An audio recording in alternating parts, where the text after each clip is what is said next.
Good morning বন্ধুরা, সবাই কেমন আছো? আশা করি ভালো আছো। চলে এলাম আজকে সকাল সকাল, দেখতে পাচ্ছ হাতে একটা কাঁচি আর একটা হচ্ছে ঝুড়ি। ভাবছো ঝুড়ি আর কাঁচি দিয়ে আবার কি করব। এই যে জানালার মধ্যে চলে এলাম ঝুড়ি কাঁচি নিয়ে, দেখবে কি করব। এই দেখুন কি করব। পেঁয়াজ কলি হয়েছে তোমার বাগানে, এটা আমার ঘরের জানালা বাগান।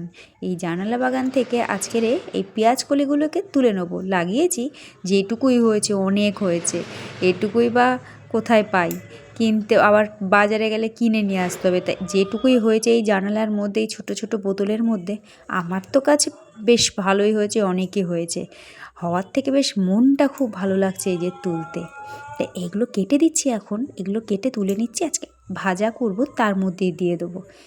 দিয়ে তারপরে এইগুলো যদি এখন কেটে নিই, তার মধ্যে এর মধ্যে আর একটু জল টল পেলে আবার হবে। তাই আজকে এইগুলো এই যে তুলে নিতে চলে এলাম সকাল সকাল। তাই আজকে ভিডিওটা এখানেই শেষ করে দিচ্ছি।